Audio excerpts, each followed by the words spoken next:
19वां अध्याय। वराह भगवान द्वारा हिरण्याक्ष का वध। मैत्रेय जी बोले, हे विदुर, ब्रह्मा जी के ऐसे निष्कपट मधुर वचन सुनकर भगवान ने प्रेम पूर्ण कटाक्ष से उन्हें अंगीकार किया और हंसकर बोले, हे ब्राह्मण, तुम मुझे मूरत का बल क्यों बताते हो? मैं काल रूप हूं, मैं तो इसे रात्रि में ही मारूंगा, तुम चिंता मत करो। अनंतर सामने खड़े दैत्य पर भगवान ने गदा का प्रहार किया। तब उसने अपनी गदा से वह प्रहार यूं रोका कि भगवान के हाथ से गदा गिर पड़ी। इससे सबको बड़ा आश्चर्य हुआ। दैत्य ने निशस्त्र अपने शत्रु पर प्रहार नहीं किया। तब भगवान ने अपने सुदर्शन चक्र का स्मरण किया। उसने भी चक्रयुक्त भगवान को देखकर दांतों तले होठ दबाया और उछलकर भगवान पर गदा से प्रहार किया। भगवान ने शत्रु के देखते देखते ही वाम पैर से उसकी गदा चूर्ण कर डाली। फिर उसने कहा, और भी शस्त्र हो, उन्हें भी तू ग्रहण कर।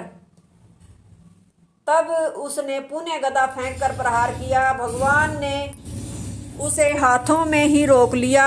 यह देखकर उसने भगवान पर बड़ा भयंकर चक्कर फेंका जिससे भगवान ने अपने चक्कर से काटकर गिरा दिया। जब चक्कर कट गया तब वह मुष्टिका से ही भगवान के हृदय पर प्रहार कर अंतर्ध्यान हो गया और माया का प्रयोग करने लगा। भयंकर आंधी चलने लगी, दिशाओं से पत्थर गिरने लगे, मेघों से मल मूत्र और पीप की वर्षा होने लगी। नगन राक्षसियां हाथ में त्रिशूल लिए मारो काटो की गर्जना करती हुई रण आंगन में इधर उधर घूमने लगी।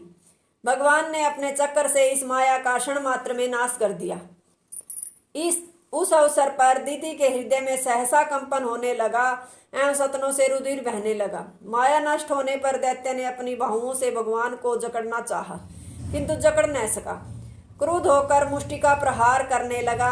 भगवान ने भी क्रुद्ध होकर उसके कर्ण मूल में एक लात ऐसी मारी कि वह मूर्छित होकर धड़ाम से पृथ्वी पर गिर पड़ा और भगवान का श्रीमुख देखते देखते उसने प्राण त्याग दिए। ब्रह्मा आदि देवता उसकी इस मृत्यु की प्रशंसा कर भगवान की स्तुति करने लगे। दांतों से होठ को दबाकर पृथ्वी सो रहे कराल दाढ़ वाले अति तेजस्वी उस दैत्य को देखकर दांतों से होठ को दबाकर पृथ्वी पर सो रहे कराल दाढ़ वाले अति तेजस्वी उस दैत्य को देखकर ब्रह्मा आदि देवताओं ने उसकी प्रशंसा करते हुए कहा, अहो, योगियों को भी दुर्लभ ऐसी मृत्यु कौन प्राप्त कर सकता है? मैत्रेय जी बोले, हे विदुर, वराह भगवान दैत्यों को मारकर अपने दिव्य लोक को चले गए। सूत जी कहते हैं, हे सौनक, इस प्रकार मैत्रेय जी से यह कथा सुनकर विदुर आनंद मगन हो गए। हिरण्याक्ष वध में वराह भगवान द्वारा किए गए अद्भुत पराक्रम को जो सुनाता है, गाता है और इसका अनुमोदन करता है, वह संसार से मुक्त हो जाता है। परम पवित्र यह आख्यान धन, कीर्ति तथा आयु को बढ़ाने वाला है। इसके श्रोतागण अंत में भगवान नारायण को प्राप्त करते हैं। तृतीय स्कंद का 19वां अध्याय समाप्त। 20वां अध्याय। ब्रह्मा जी द्वारा नाना प्रकार की सृष्टि। सौनक जी बोले, स्वयंभू मनु ने आधार रूप पृथ्वी पर पा लेने पर प्राणियों की सृष्टि किन उपायों से की?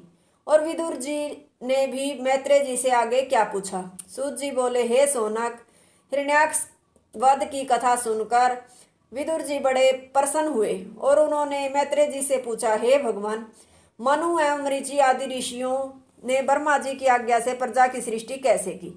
मैत्रेय जी बोले, हे विदुर, पुरुष के निरीक्षण से प्रकृति के गुण शुभित हुए, जिनसे तत्वों की रचना हुई। उनसे एक अंड बना, वह बहुत दिनों तक जल में पड़ा रहा। उसमें नारायण प्रविष्ट हुए। उनके नाभि कमल से ब्रह्मा जी उत्पन्न हुए, जिन्होंने अविद्या की पंचदा सृष्टि कर अपना तमोमय शरीर त्याग दिया। अविद्याएं निम्नलिखित हैं।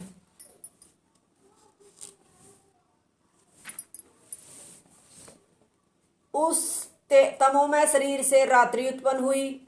उसे यक्ष और राक्षसों ने स्वीकार किया। जब उन्हें भूख प्यास लगी तब ब्रह्मा जी को ही खाने के लिए उद्यत हो आपस में कहने लगे, इस ब्रह्मा की रक्षा मत करो, इसे खा जाओ। जिन्होंने कहा रक्षा मत करो वे राक्षस कहलाए, और जिन्होंने कहा खा जाओ ये वे यक्ष कहलाए। तब ब्रह्मा जी ने प्रजा से देवताओं की सृष्टि का वह शरीर भी त्याग दिया। उस दिव्य रूपा प्रभा को देवताओं ने ग्रहण कर लिया। फिर ब्रह्मा जी ने जगन से असुर उत्पन्न किए, वे ब्रह्मा जी से ही मैथुन के लिए उद्यत हुए। तब ब्रह्मा जी ने वह शरीर त्याग दिया जो संध्या का रूप धारण कर सुंदर स्त्री बन गया, और असुरों ने उसके साथ विवाह कर लिया। बाद में ब्रह्मा जी ने अपनी कांति से गंधर्व उत्पन्न किए, गंधर्व उत्पन्न कर जो शरीर त्यागा उसे ज्योत्सना रूपी स्त्री उत्पन्न हुई। आलस्य से भूत पिशाच उत्पन्न कर जो शरीर त्यागा उससे निद्रा रूपी स्त्री उत्पन्न हुई। इसी प्रकार अदृश्य रूप से साध्य गण, अंतर्ध्यान शक्ति से विद्या रमन और प्रतिबिंब से किन्नरों की सृष्टि की, और छोड़े गए शरीर उनकी स्त्रियां हो गई। सृष्टि न बढ़ने की चिंता में ब्रह्मा जी ने एक दिन शयन की स्थिति क्रोध से अपना शरीर छोड़ दिया। इससे जो केस गिरे वे अही हो गए और सरकने से सर्प कहलाए। अनंतर कृतार्थता की भावना से ब्रह्मा जी ने मनुष्यों की सृष्टि की। सब के अंत में ब्रह्मा जी ने मनुओं की सृष्टि की। तत्पश्चात तप और विद्या से ऋषियों की सृष्टि कर उन्हें नाना प्रकार की सिद्धियां प्रदान की। तृतीय स्कंद का 20वां अध्याय समाप्त। हरिओम तत्सत।